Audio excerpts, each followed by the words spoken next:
It's unfortunate that... Hello, everyone. It's unfortunate that that style of music is known as scat. Oh. You know that. Yeah. Like, how did that become the name for that and correct. fecal play? Or feces or whatever. Yeah, good point. Mm-hmm. You know what you call somebody who studies feces? No. A scatologist. But for real? But for real. That makes sense. Yeah. Wow. I mean, at least Who that's what are my these dad told me when I people was on a hike when I was a little kid, so I think it's true. It A stands up. scatologist? Yeah. Do you think there's a lot of them running around? No. But if you were a scatologist who also could scat, put that shit on your business card. What if? Jazz playing scatologist.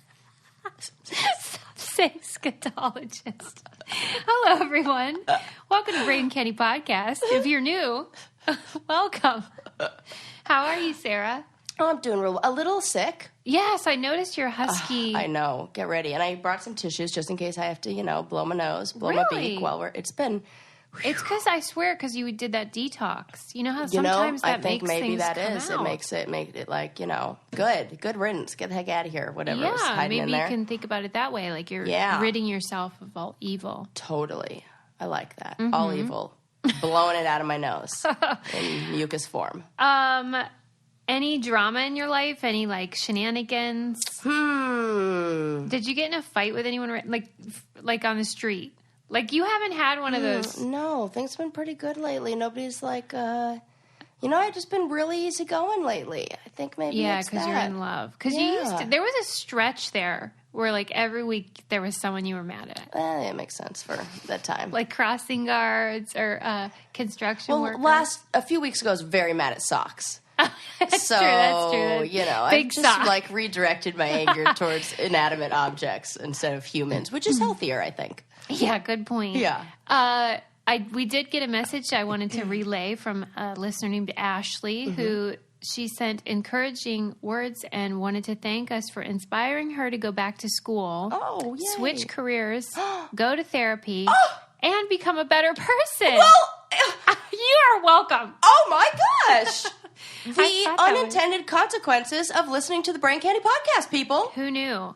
Well, shout out to her. What's her name? Ashley. Shout out to Ashley. Mm-hmm. That was real nice to hear. That's great. People email Dahlia, our assistant, and she will summarize them and pass them along. That's so lovely. It's so nice to read. People are very kind. I always say, if just one person out there you do not always say that. But that is nice. I do say that about sharing my story of being a survivor. That's if only true. one person, it's all worth it. So why wouldn't that apply to this Who would think, though, that our scatology conversations would be inspiring? Maybe it's balance. They're like, hey. I almost did a poll. Experience. Maybe I should do this on Instagram and Twitter, asking people if they prefer when we're serious, silly, or both. I mean, my answer is both. Yeah. Because I feel like if it were two, it's you need a balance. You need, it's there sometimes. It's like you said with your mom in the Bible, time for joy, time for weeping, mourning, rejoicing, scatology. I'm sure that was right. Time for that wasn't shitting. The King James version. That was an older. Yeah, right. If you have the NIV, you wouldn't know about the shit reference. You're killing me. Sometimes you're funny today, when I listen though, and we get real serious, I'm like, ugh, stop it. But maybe it was somebody really needed to hear that info. I've been reading our book club book. Man, which one? Good, the self-compassion. Oh, man, is there good stuff in there that I was like, oh my God, I've been listening to that a lot. I hope I just don't go straight self-compassion TED Talk on the podcast today. Well, hey, maybe we need to hear that. It was just great. I'm getting good feedback from our listeners and from our book club members that they are loving it. Maybe didn't think they would get so much out of it, but did. And I love stuff like that. So maybe that's kind of what maybe they come for the scat and then they stay for the serious biz. Correct. All right. Well, that's fine. I did watch a short film. Atlantic has a series of little documentaries. They're 10, 15 minutes long usually. And there was a really great one of a man who was 97, and they were in his house and just sort of observing him wake up in the morning, get his clothes on, you know, what is all involved when you're of that age for most people.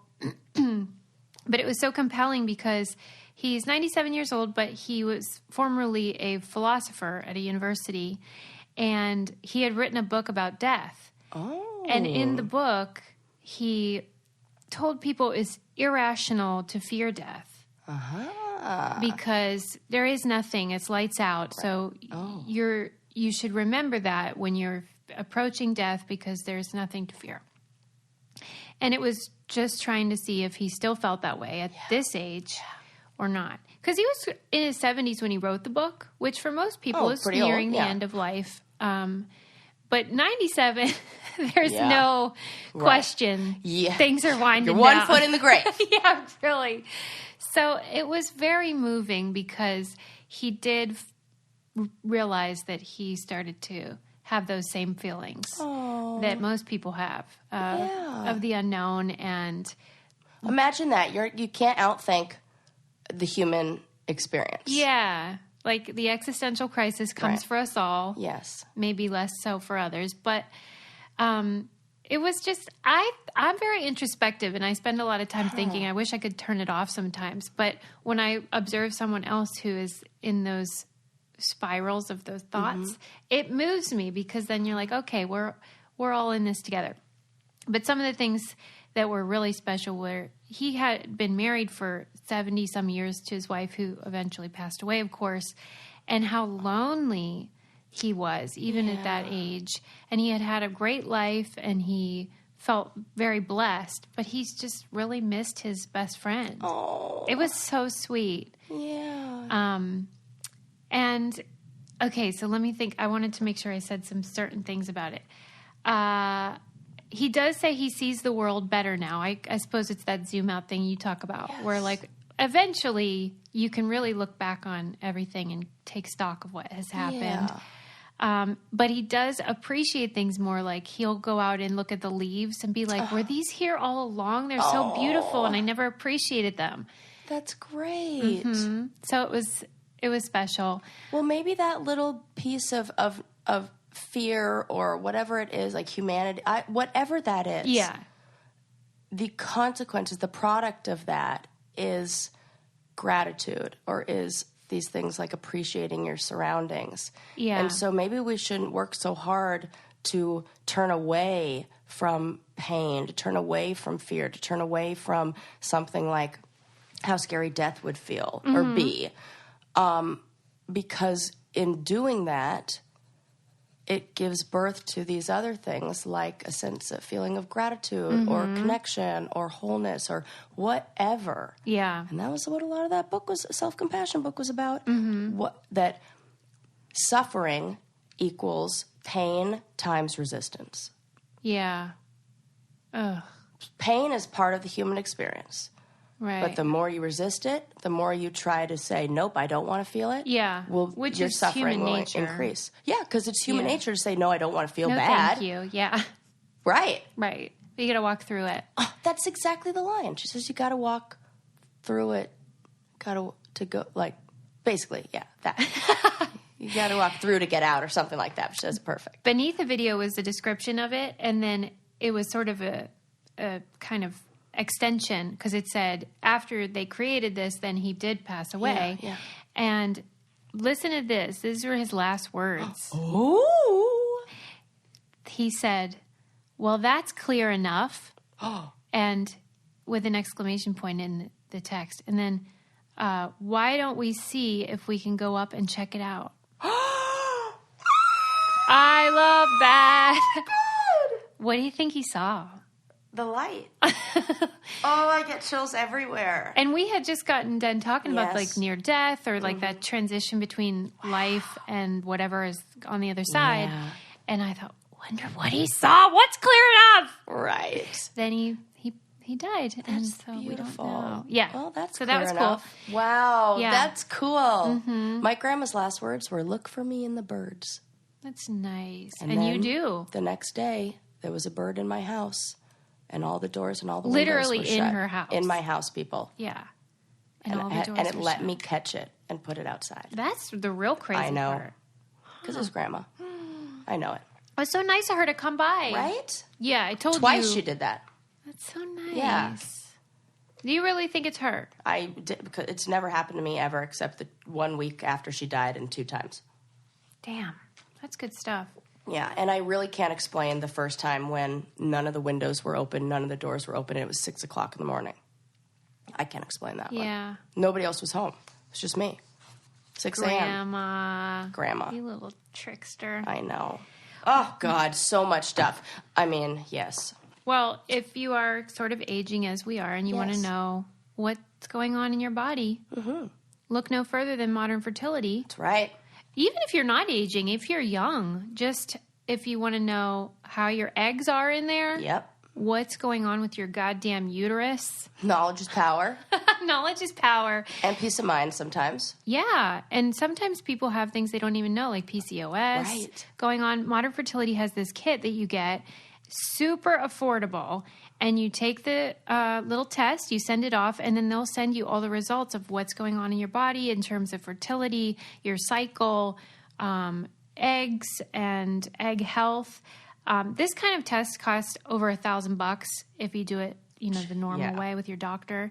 But Modern Fertility only costs $159 to get the same info. Just go to modernfertility.com/braincandy. You get $20 off your test as well. I think, as Sarah said, it's empowering to know what your body has cooking and see where you are with all of that, whether you're planning to have children or not.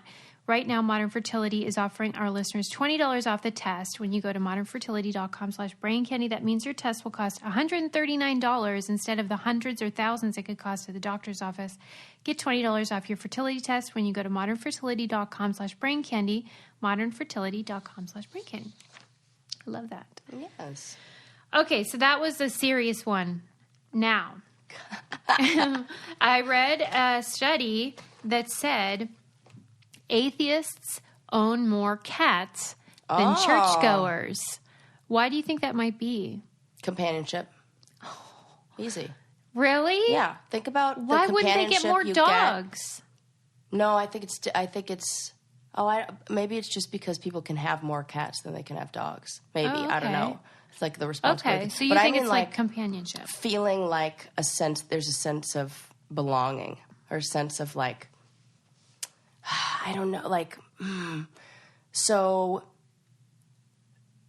for a lot of people, going to church is like their social connection. They're for like, sure. Other people care about them. Yeah. They care about other people. They, and so I would imagine that maybe some of the things that they get from that are those needs to like have people care about you or have something depend on you are satisfied through their participation in church. Yeah.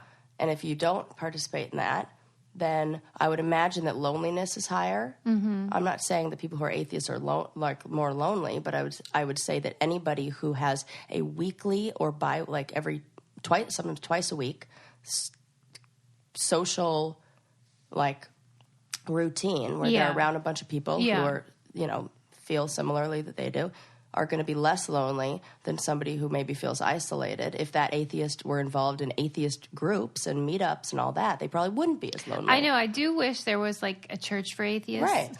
Because it would be a nice community building experience. The article was claiming, though, that their theory on why is that cats embody more traits of what we understand God to have. That's a very, You think it's a leap? A little bit. But I don't know. Okay. I want to hear who knows? I have no idea. Mine could be a leap. Well, you know how, cats are often associated with mystical qualities. Even the Egyptian sort of obsession with cats was grounded in that. So I suppose they do have that. It said, if you feed a dog, they think you're God. If you feed a cat, they think they're God. Yeah, that makes sense. And I was cats. Oh, damn, that is for sure true. Yeah, it is. And in my mind, I'm like, okay, witches, they love cats. People who are real Jesus-y don't like witches. Maybe they don't like it. How do they feel about brooms? Right. Maybe cauldrons. Maybe they think it's too spooky. Yeah, maybe. But dogs are absolutely not mystical mysterious in the way that God is. No. They're the opposite. Correct. So I get what you see is what you get with those dogs. I wouldn't have guessed these sort of statistics, though. I wouldn't have guessed that atheists had more cats. I would have never guessed that either. Yeah. So once you have a finding that doesn't fit what you would have hypothesized, then you kind of have to work backwards and be like, well, maybe it's because they're godlike. But I want to ask them, I want to take the same group of people and give them a new poll and do a assessment of their loneliness.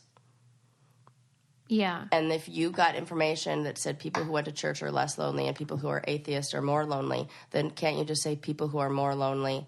Like, then it'd be interesting to see if people who are lonely tend to have more cats. I think that's the thing. Definitely true. That's what I think is the study's really telling us more than anything. So you're making like a correlation between loneliness, atheism, and pet ownership. I mean, it's a Venn diagram maybe, but there's... Yeah. All right. There might be just a little overlap. I'm not saying all. It's a Venn diagram. Yeah. It's not a complete We don't circle. know anything. I don't We're know just fucking anything. talking. These are all just theories. Atheists, don't get mad at me. You're probably not again. They're not mad. Right. They don't give a shit. Definitely they can't even tell God. You to go to hell. Right. They don't care. Okay. Well, let me know if you guys think this is hogwash.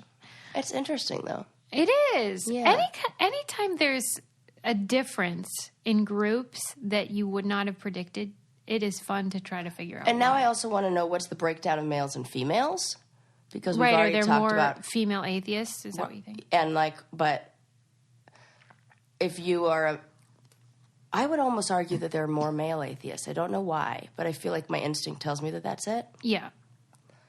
But I wonder if so if they're, oh my God, I can get really deep into this. Yeah, women are statistically more religious and spiritual. Yes. So if more men are atheists, and the atheist men aren't the ones who are owning cats, they're like atheist women who have like a whole bunch that are throwing all the numbers off or what. Like, I need to know, are these atheist men who also have cats? Because we have talked about how not a lot of men have multiple cats. Yes. Right? So this is the one area where all of a sudden atheists have more cats, and even for the males. I just need to know more. I need more information. Okay, well, I'll follow up if I get any of that. Yeah. Updates. Okay, here's the latest hilarious litigation story for you. Okay. A fella who is deaf sued Pornhub. Oh, Lord. Because their videos are not closed captioned.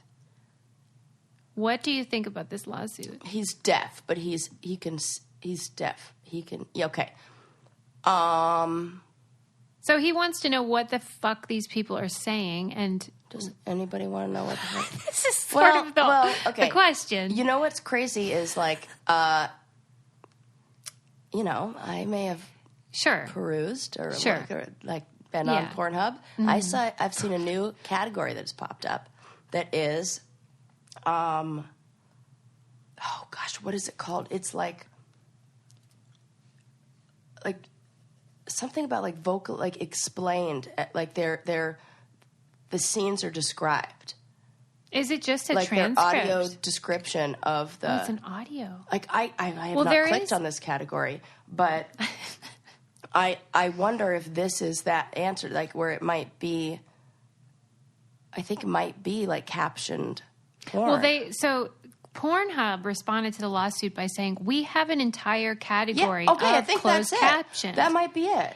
And there are 1,200... I don't know, 12,000, whatever, a lot of videos, but not the one he wants. Oh, correct. That's hard. The one he wanted. Oh, this is the fun one. Was something I didn't write it down exactly, but it was step aunt punishes her nephew or whatever. Okay. It was something about he really needs to know the dialogue. He wants to know what. Because I was I've never seen closed caption. Well, I'm watching massage porn and nobody's talking, and if they are talking, it's a bad massage. Don't talk. Right. The captions will be spa music plays softly in the background. No. That's it. Right. Right. Well, Okay. So most people, I would think, aren't really too concerned about the plot. I also details. thought this. But then again, they have awards. True. And for some people, that might be the real draw. Well, I do like the You like talking. there to be something. Oh, you want talking. Uh-huh.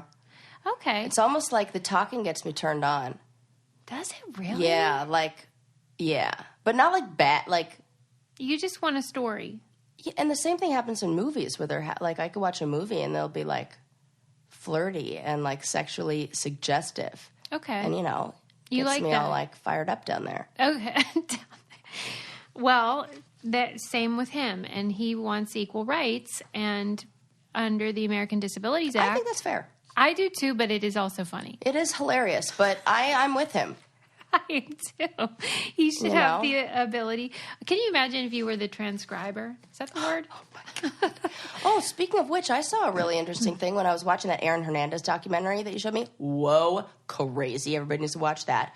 But the stenographers now don't type. They speak into something. Yeah, that was so weird. Wasn't that weird to see at first? It's like, why is Darth Vader in the That's courtroom? what I was like, why did the airline, did the like, what do they call it? The cabin pressure change, and all of a sudden she just Right. air mask it. I didn't know nobody else needed or something, but she's like talking into this thing. So that's interesting.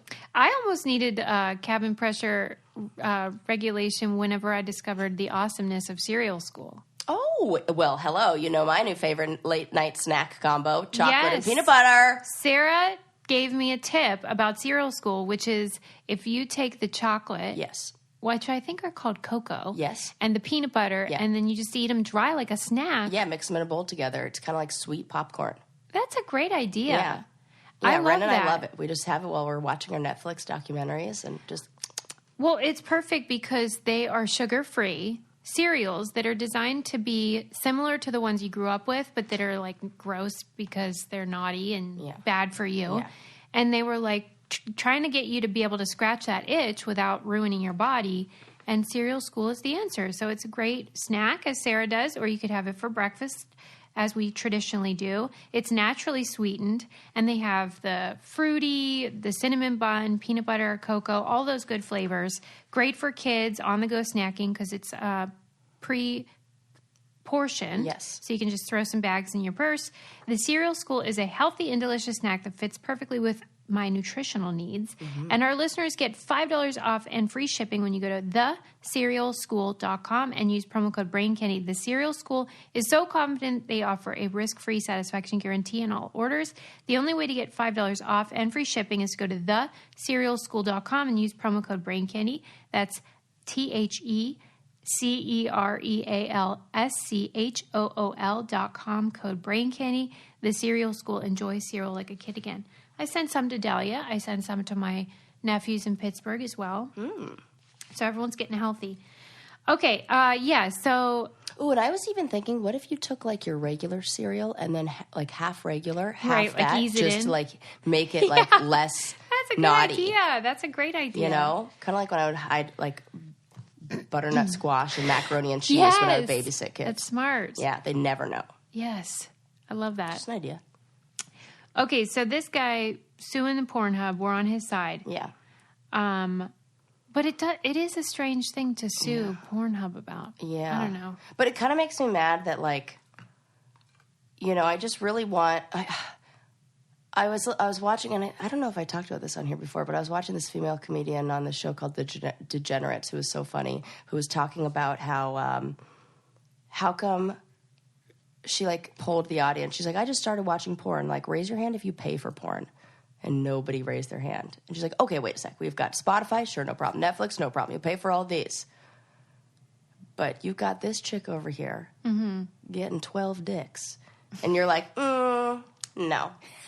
You work harder. What do you think about that? And she's like, come on, pay. Those women need your money. Like, what do you think? You know? I disagree. Like, if Friends was available to stream for free, I would choose that. Yeah, that's true. Oh, good point. The reason we pay for fucking Netflix is because those things Not because we're like supporting the actors. Yeah, this is a isn't good ethical. Point. Okay, well, that wasn't as funny as her joke. Right. I'm just talking capitalism over here. Right. Then I thought about, would you ever, like, if you, like, say you had, like, a fetish, do you think you would, like, eventually get to the point where you wanted to, like, I don't think I would ever If you either. do, I think you should do some soul searching. Before you're, like, paying for porn. Yeah, yes. Yeah. Before you're paying for sex or porn, period. I don't see any reason to do that. Yes. And if you need that, then maybe it's a little too much. It is weird that nobody pays for that, but it's such a big industry.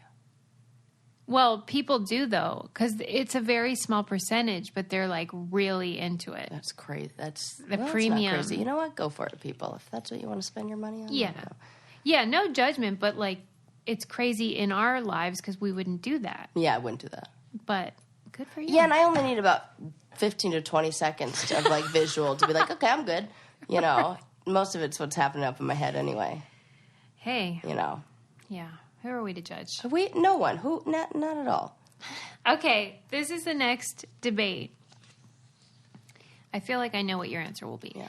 But I also want to say I don't even use Pornhub anymore because I found a really wonderful website that's all female. It's called like Bellissima or something like that, or something with. But it's for women, by women, and then it gives like the description of like you should probably fast forward. I've read that. I've read about it. Yeah, you love it? I love it. And it's like prettier and nicer, and it doesn't feel like everything takes place in a dungeon. Like it's like nice, and it's like lovey-dovey, and like you know, unless you don't want it to be. Because don't they rate it on like this?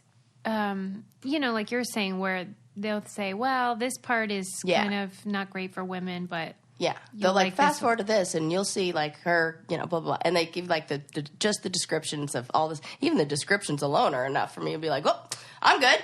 Wow. Yeah, it's great. So check that out instead if you don't want to, you know. We're not sponsored by Bellissima. But if they'd like to. Okay. So there is a homeless guy who was in his box, and he claims that somebody came and was kicking the box, and some drunk guys. And so he jumped out and killed one of the guys. And he's now on trial, and he's using, like, I forget the name of it, but it's like the Homestead Act, where if someone messes with your house, then you have every right to defend it. But don't you have to be a property owner for that? Like, but not in an apartment. Well, this is the thing. The question becomes, what is a home? Correct. And that box is his home, but is that a satisfactory structure to fit the New York State, whatever? Wow, that is a real tough one. Because even when you were saying that, when you said, you know, there was this homeless man, and, you know, he lives in a box, and I was going to interrupt you and say, you mean his home? And that was, like, my instinct to say, like... Well... Because if that... There were two guys. The one that's alive said... They didn't know anyone was inside the box. That's bullshit. I agree. That's total bullshit. They were just sort of being rowdy. Yeah. No. Not knowing someone lived inside. Absolutely not. Right. And come on. When you're like, oh, I'm going to be rowdy, I'm going to kick this empty box. No. And then it's like not empty and you keep kicking it. That's a problem. Well, the guy also said they only kicked it once.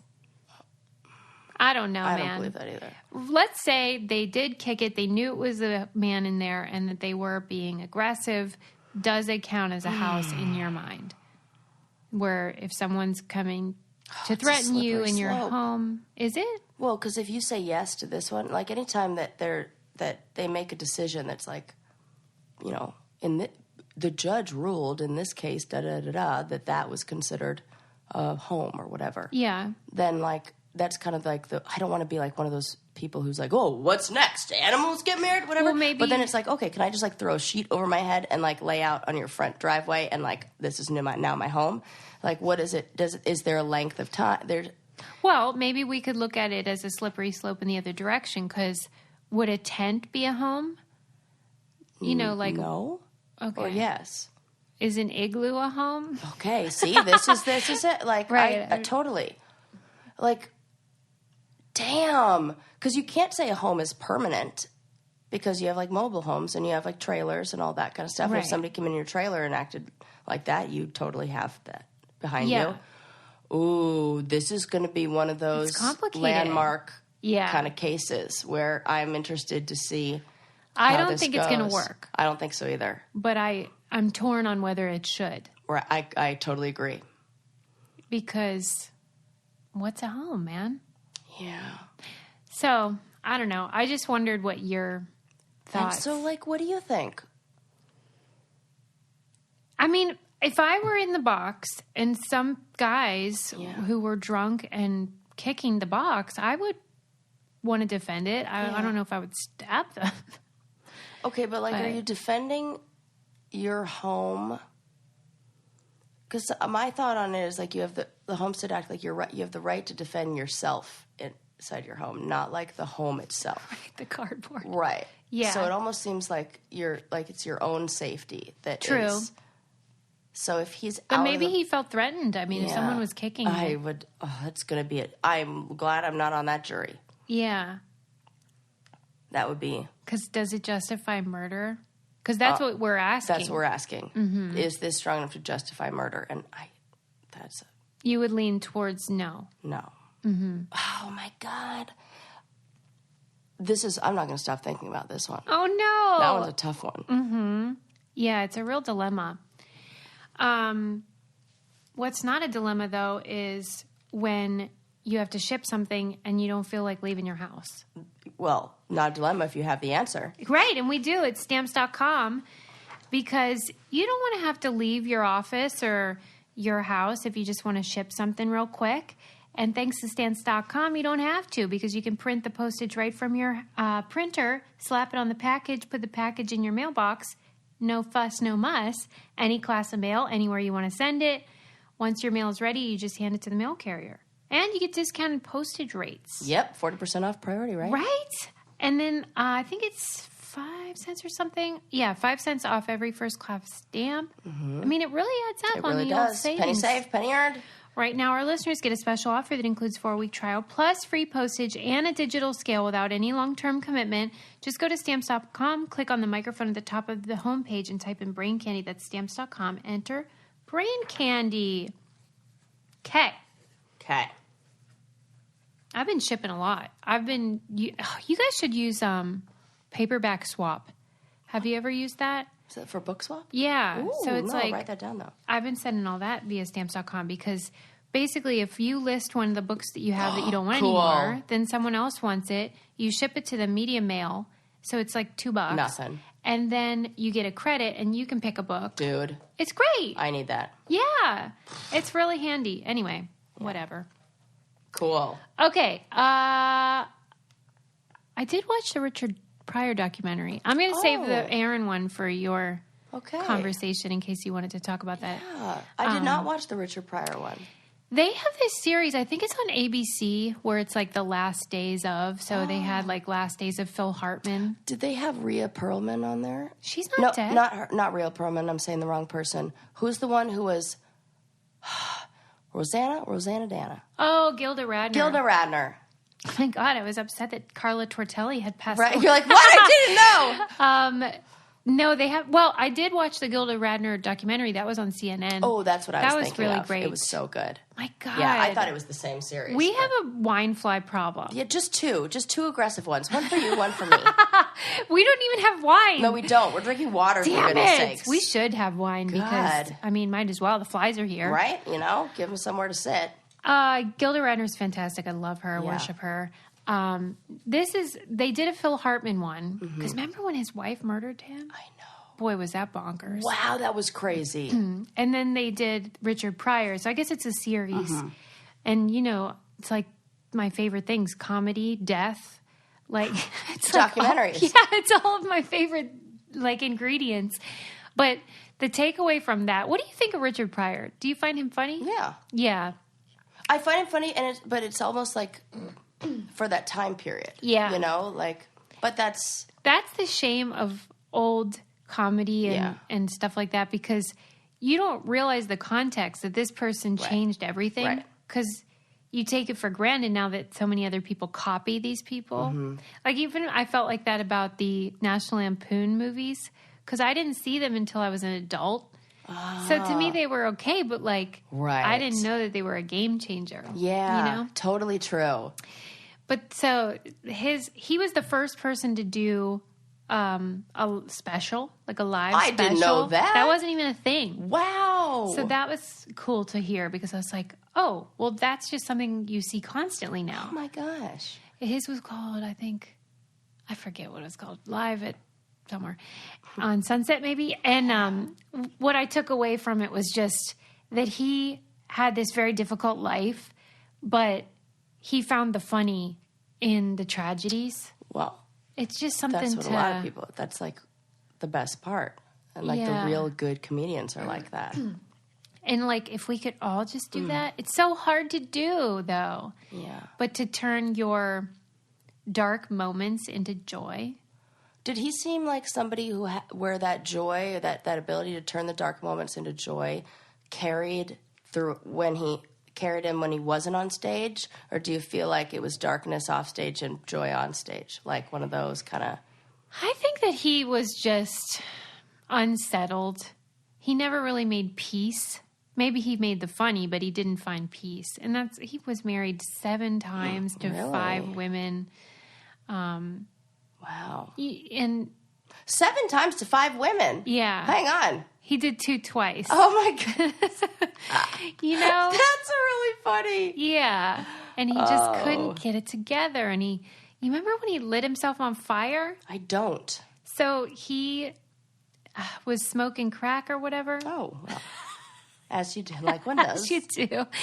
And he had a torch and ignited himself. At the time, people didn't know that it was on purpose, but it was. It was on purpose? Yeah. He was trying to end his life. No. But it was because he was under the influence and he wasn't thinking right. And he was like, well, I'll tell you, that really sobers you up. Like when you're on a fire and he ran down the street. He almost died. Oh, my God. He had burns on 50% of his body. You know, he had a rough going. His grandma owned a brothel. He grew up in the brothel. Do you not know any of this? This is all... Oh. No, I know. I've seen his comedy, but I do not know the backstory. Oh, yeah. Like, he had a terrible upbringing. And I think it was just impossible for him to shake the trauma of... Well, forget it. Of course there's no... You can't turn that into...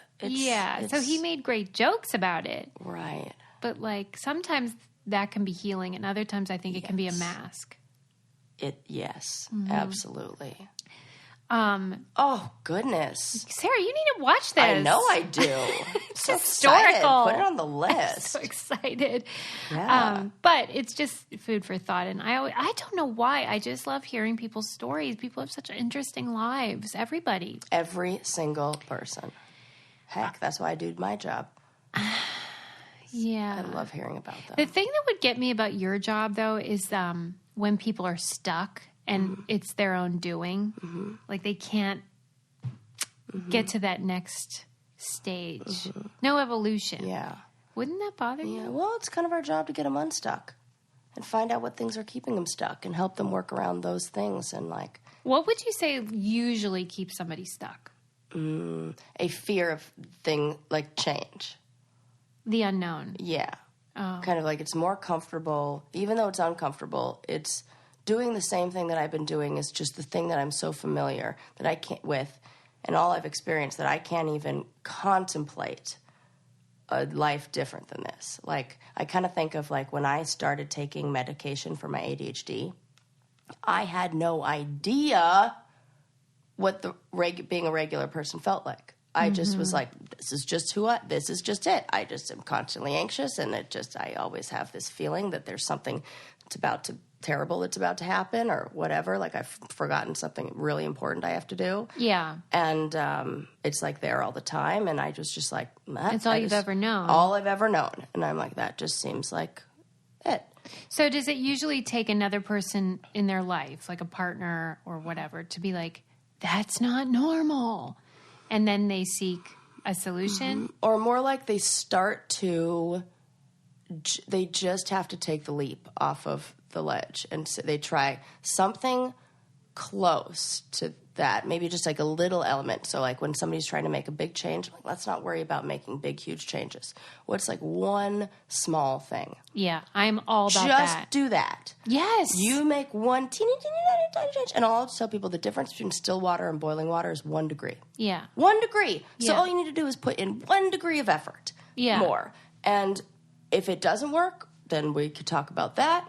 If it does work, then let it be and then it's kind of like getting the ball rolling and keeping that momentum going and getting them like excited, like, okay, that wasn't that bad. And then whatever it is, it's just people's thoughts and ideas and really like predictions about how things are going to be, keep them stuck. So I have to like erase their expectations and predictions of like, people do a lot of like predicting the future that hasn't happened yet.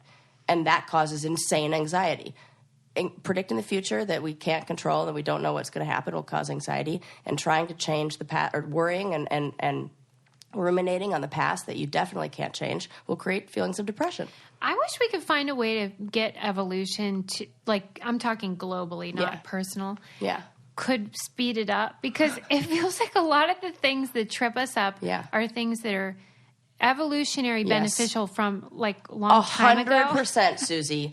Amen, sister. You are right. And it's not caught up with our time. Correct. Yeah. That's why we have to not be reacting from that like reptilian brain. We have evolved, but we're not utilizing the part of our brain that has, we haven't gotten to the place in our evolution or whatever it is where the majority of the functioning is happening in those, like in that executive functioning place. You have to be aware. It's almost like, you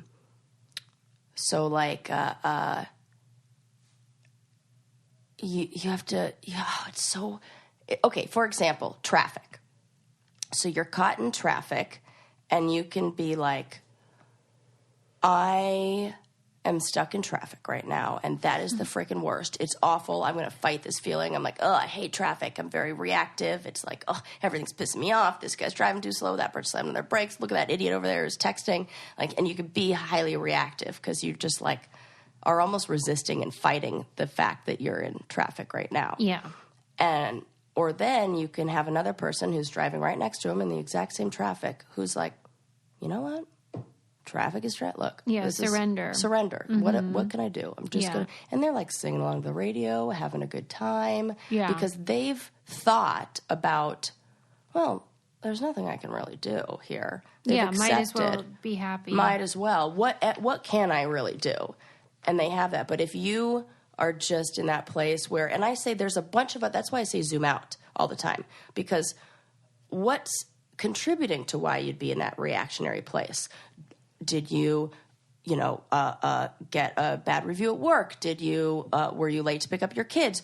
Do you have like kids screaming in the back of the car? Did you forget to eat lunch today? Are there all these things that could take away energy from being able to use that more like executive functioning, like higher self, that I don't know, increased awareness part of your brain that kind of puts us in a more, our defenses are down when we are tired, hungry, lonely, all that. If you are hungry, then I would encourage you to try HelloFresh. Well, you got to take care of your self-care needs first, and then you'll be better equipped to handle everything. Yes, you can get all those mouth-watering recipes, pre-measured ingredients delivered right to your door by HelloFresh.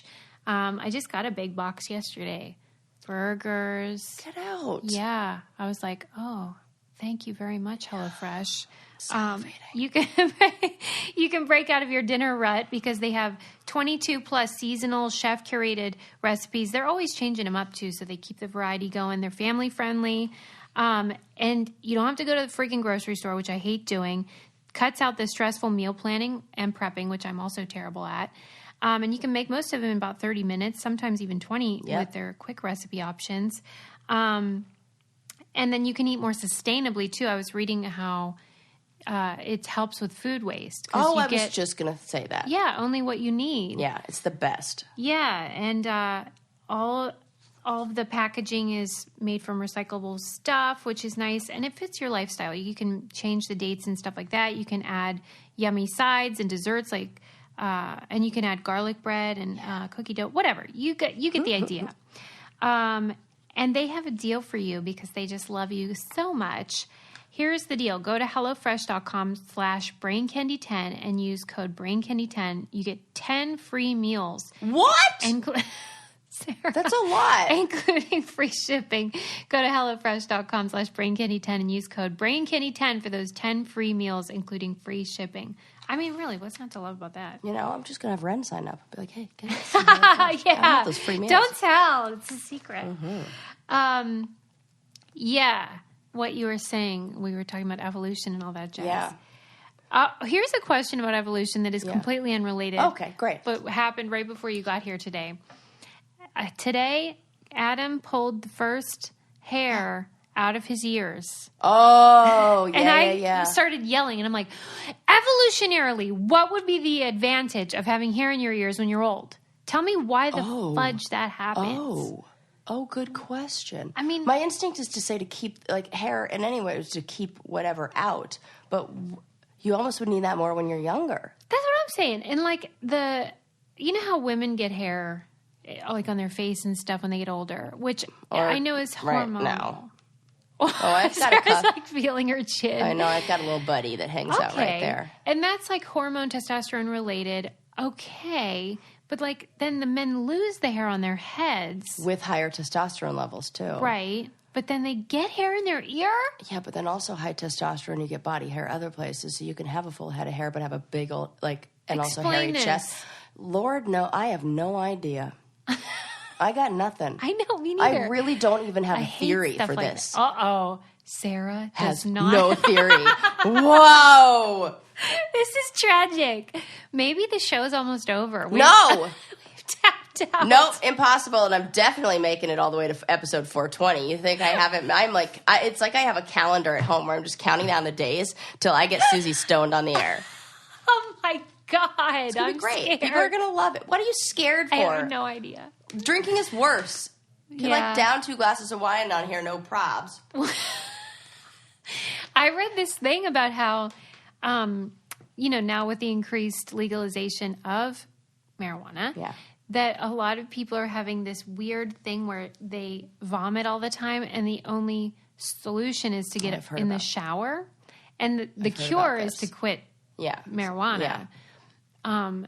But what a strange side effect. I've heard about this. It's very rare, and I think it's only like people who do a lot where your body is it's so bizarre. Well, because you know how they give it to people who are nauseous, as that maybe they have cancer, or they're on chemo, and they take pot, and it helps them. So you wouldn't expect it to then. But it's almost like it's the withdrawals that cause them to throw up. It's not the smoking that causes them to throw up. It's if they don't smoke. Really? I think it's the withdrawal, because I think it's a bounce back thing of if you you get the symptom, I don't know, like they get the symptoms stronger. It's like withdrawals, I think. All I know is they don't really kind of understand why it happens so much, no idea. But they do say all you have to do is stop doing it and it'll go away. So. Yeah.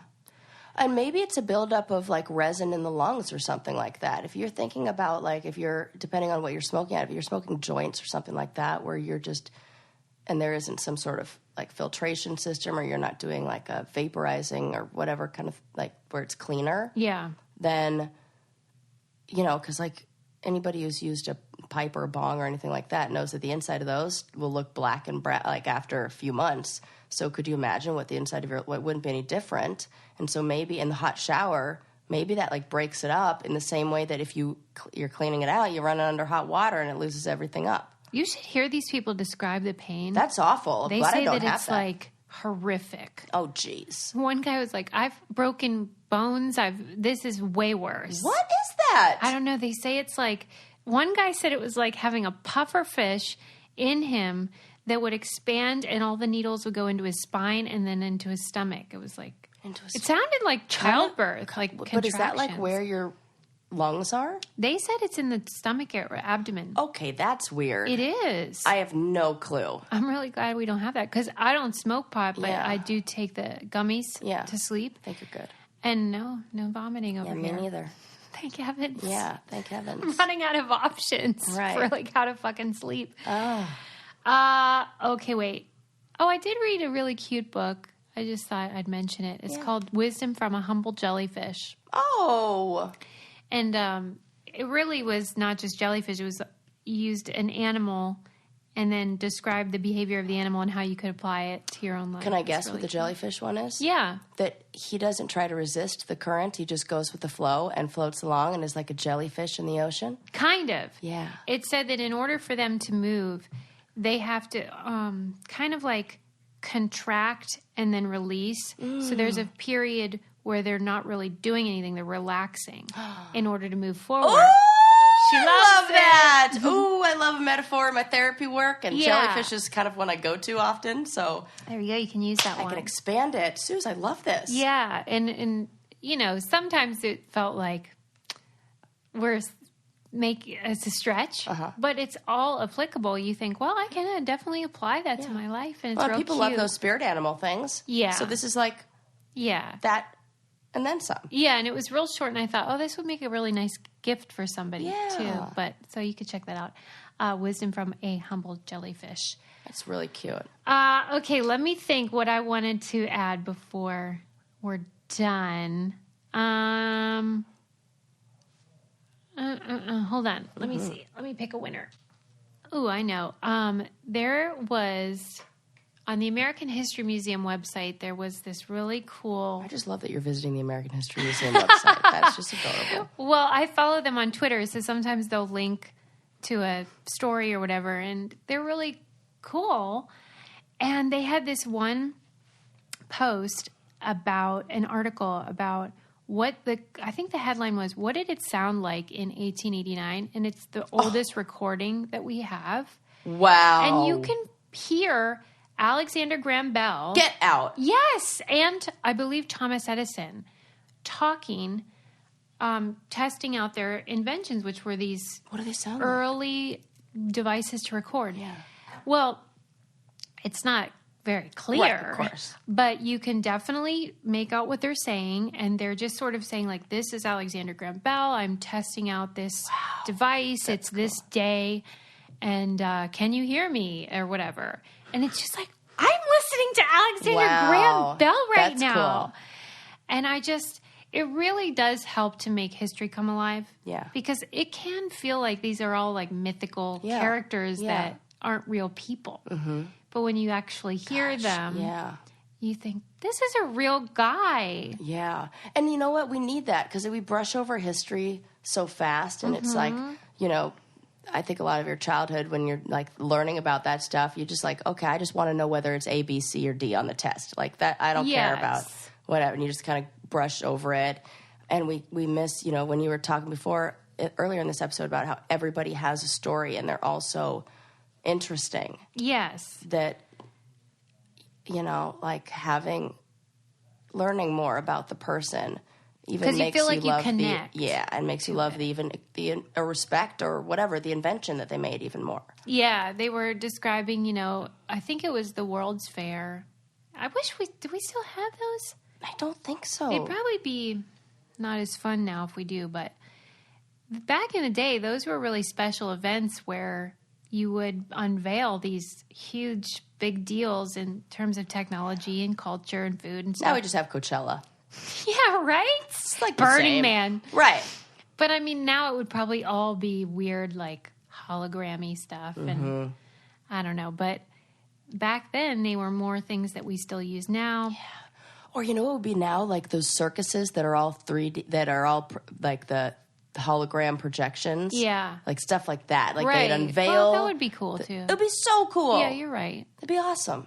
I kind of am not a techie person, so I get like, oh, I wouldn't be into that because it's like weird. Just these devices, they're not very exciting to look at a phone.